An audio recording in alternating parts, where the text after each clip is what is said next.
Baik teman-teman, kesempatan kali ini kita akan memberikan simulasi bagaimana menangani kasus patah tulang pada tulang tunggal, yaitu pada tulang lengan ya. Di sini kenapa kita sebut tulang tunggal? Karena pada area tulang lengan ini hanya ada satu tulang. Ya, ini tulang tunggal. Ketika ada patah di sini, bagaimana cara menanganinya? Seperti ini teman-teman ya. Kita yang pertama kita harus ya pertama dengan visual kita lihat apakah di situ ada ciri-ciri atau gejala-gejala patah tulang. Apabila di situ ada gejala patah tulang, Anda bisa lebih meyakinkan lagi dengan cara meraba atau dengan cara sentuhan. Disentuh seperti ini, maka ketika ada patah tulang Anda akan mendapatkan suara gemertak, itu akan tulangnya akan goyang, atau ada benjolan yang terasa pada tangan kita tulang. Maka ketika Anda sudah memastikan itu patah tulang pada tulang sini ya, tulang lengan, maka kondisi yang pertama adalah Anda harus menangani dengan cara dua orang. Ya, dua orang. Di sini minta dibantu asisten. Sini ada asisten membantu untuk menahan ya. Pertama kita adalah mencari dulu mana celah patahnya.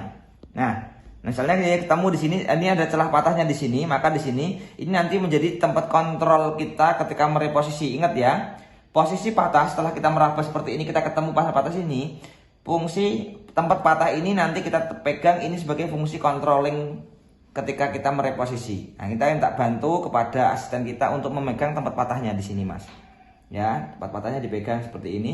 Kemudian langkah yang pertama setelah kita selesai pemeriksaan, maka kita lenturkan. Nah, lentur ini teman-teman ingat kita ada 3 cara ya. Lentur ini kendorkan ototnya, rilekskan pasiennya. Siap ditangani, Mas? Siap ya. Kenapa tadi ini, Mas? Jatuh. Oh, jatuh nggak apa-apa, insyaallah nanti cepat sembuh nih, Mas ya. Tidak perlu khawatir ya. Kemudian juga ada tenang. Jadi ada 3 konsep. Pertama lentur, rilekskan pasien, kemudian tenang. Kita sebagai terapis harus tenang dalam menangani. Ketika kondisi pasien masih tegang kemudian dia melawan tindakan kita, maka jangan sekali-kali langsung melakukan eksekusi penanganan karena nanti ototnya akan menegang. Itu nanti hasil reposisinya tidak maksimal ya. Sudah rileks seperti ini teman-teman. Setelah sudah rileks seperti ini, ingat kemudian setelah kita posisikan kondisinya tetap kondisi fitroh ya, seperti ini. Ini kondisi fitroh seperti orang tegak sholat. Nah, seperti ini. Kemudian setelah dikondisikan seperti ini, setelah diunturkan sudah beres, kita mulai masuk kepada SOP yang ketiga, yaitu renggangkan. Nah, kita renggangkan tetap sama seperti ini ya. Kita mulai di sini minta asisten megang di sana, di ujung sana ya. Di ujung sana, di ujung dua-duanya ujung sana, Mas. Nah, di ujungnya dipegang. Nah, kita mulai dari sini, perhatikan dari mulai sendi sini, pegang sendinya. Ya, pegang sendinya sini, mulai ditarik. Nah, ini renggangkan seperti ini. Ini kita sudah mulai lurus ya.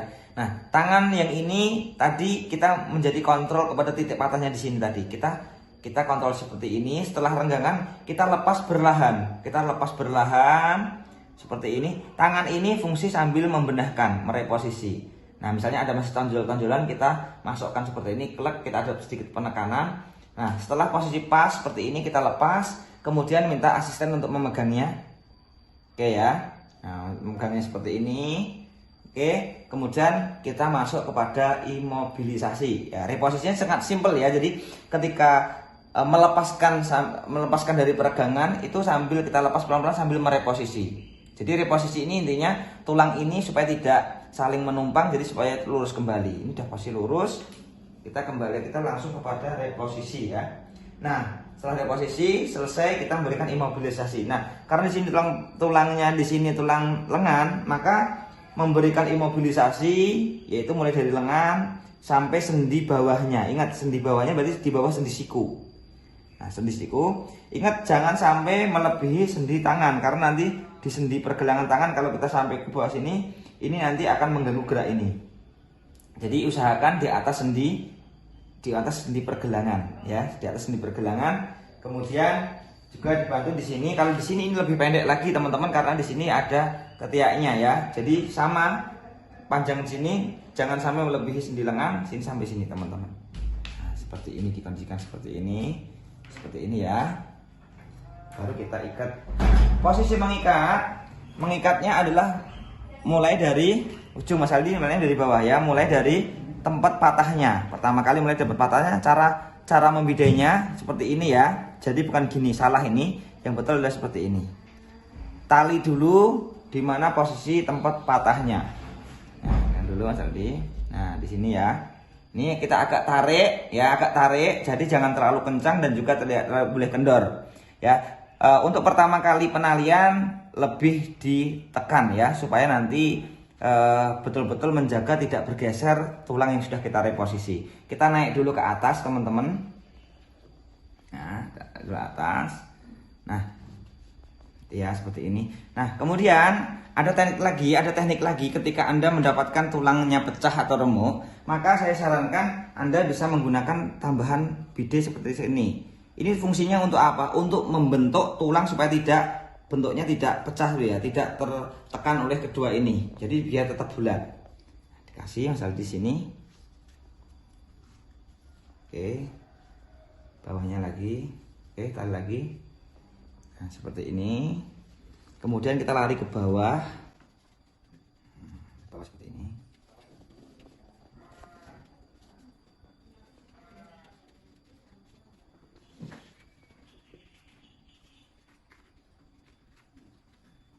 Selesai. Ingat kondisi cara menali tidak boleh terlalu kencang, tidak boleh kendor. Karena fungsi dari bidaian ini adalah untuk menjaga, untuk membatasi kondisi gerak tulang yang sudah patah tadi supaya tidak banyak patahnya ya. Nah, ini bisa kita tali, kita pakai plaster ya, atau pakai tali seperti ini.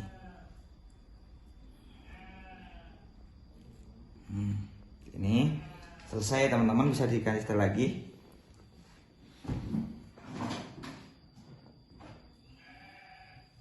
Oke, udah selesai dan sangat rapi ya. Ini selesai rapi. Nah, ini perhatikan tetap lurus seperti ini ya. Kondisi seperti ini SOP-nya, tetap lurus gitu. Sekarang untuk mengecek apakah di sini nanti ada tulang yang menekan saraf, maka kita cek dengan cara meraba dari jari-jarinya untuk menggerakkan pasien. Dibuka, gerakkan. Nah, ketika kondisi jari-jari bisa berhasil digerakkan semuanya, insya Allah berarti di sini tidak ada saraf yang terjepit ataupun tidak ada pembuluh darah yang tersobek gitu ya. Jadi ciri-cirinya kalau saraf terjepit ya, itu di sini langsung kesemutan kram, bahkan dia tidak mampu menggerakkan tangannya. Kalau ada kondisi ada pembuluh darah yang tersobek, maka di sini membiru, kemudian pengucuran darah lebih cepat begitu ya teman-teman. Nah, setelah ini biasanya pasien itu langsung mengangkat tangan, dia sudah mampu gitu ya. Walaupun nanti di sini harus dibantu. Oke. Baik teman-teman, tadi sekilas bagaimana teknik atau cara menangani kasus patah tulang tunggal pada bagian lengan. Di situ teman-teman tadi ada bagaimana ya tata cara, mulai dari tadi cara memeriksa. Jadi untuk memeriksa ini kita dengan 3 teknik. Yang pertama wawancara ya kepada pasien, menanyakan bagaimana keluhan-keluhannya. Apabila apa yang dia keluhkan itu sesuai dengan ciri-ciri patah tulang, mungkin di situ Anda bisa memastikan dan bisa menguatkan lagi diagnosa dengan cara melihat dan menyentuhnya. Ya, melihat apakah ada bentuk yang berbeda, kemudian adakah ada memar, ada warna yang menjadi membiru, kemudian Anda sentuh, apakah di situ ada benjolan dan gemeretak tulang yang patah tadi. Nah, setelah itu teman-teman, ketika Anda belum yakin, Anda juga bisa memastikan dengan cara menggerakkan tangan itu. Apabila digerakkan sedikit saja pasien sakit, sudah dipastikan berarti di situ ada cedera patah tulang. Kemudian kita lanjut kepada penanganan berikutnya adalah cara pelenturan. Teknik pelenturan Yanwu ini ada 3 metode, ada 3 prinsip, yaitu adalah kendor. Maksudnya adalah mengendorkan jaringan-jaringan sistem pada area yang patah, yaitu terkait ototnya, sarafnya, dan pembuluh darahnya kita kendorkan supaya apa? Membantu dalam tahap reposisi nanti. Karena ketika kondisi otot belum kendor ya, maka ketika kita renggangkan, kita tarik, maka tidak bisa maksimal. Nah, Kemudian ada relax ya. Yang pertama kendor, yang kedua relax. Relax ini maknanya adalah kita harus mengkondisikan pasien ini betul-betul kondisi relax, siap kita tangani. Jangan sampai pasien ini meronta-ronta bahkan melawan dari tindakan kita.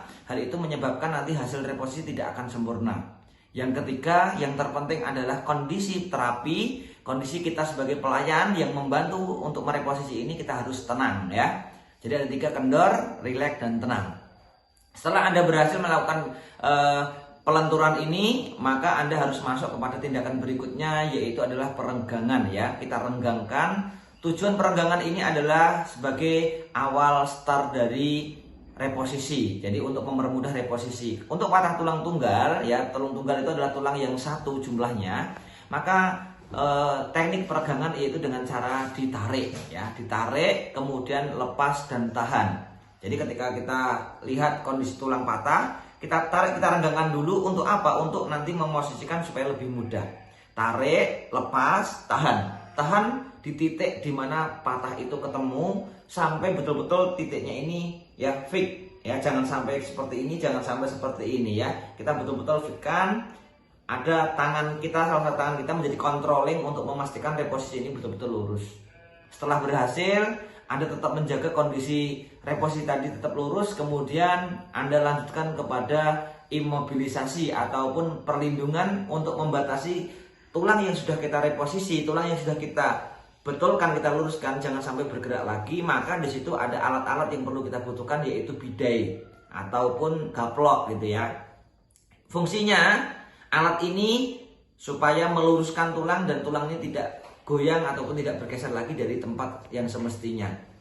Ingat, di dalam teknik bidai itu ada prinsip ikat ya, kekang, tahan ya, dan sini adalah ikat, tahan, dan kekang ya. Fungsinya jangan sampai kondisi tulang yang sudah kita reposisi dia itu bergerak ataupun bergeser.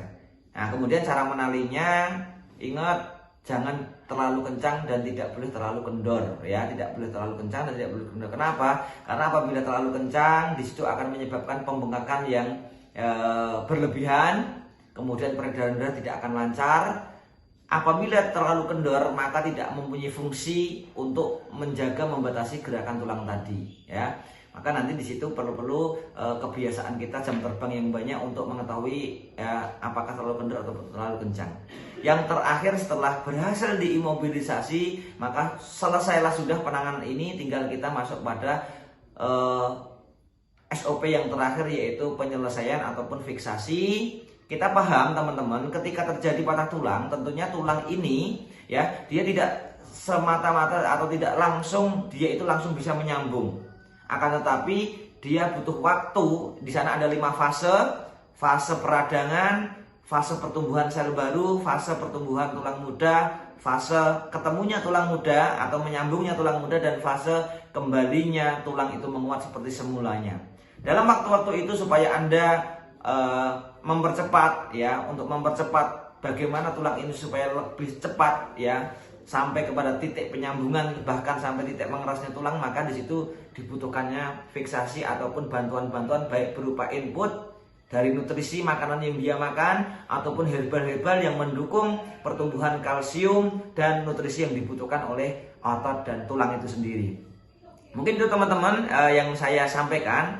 Ada satu lagi, ketika Anda mendapatkan pembekuan darah ya untuk membantu menguraikan, maka di situ bisa Anda melakukan output ya, baik dengan bekam, dengan fasdu ataupun dengan cara lintah. Itu sangat membantu untuk menguraikan pembekuan darah yang ada pada kejadian patah tulang tersebut. Mungkin itu teman-teman, mudah-mudahan bermanfaat, dan silakan Anda mulai mempraktekkan, tidak perlu khawatir karena patah tulang itu sejatinya sangat mudah. Assalamualaikum warahmatullahi wabarakatuh.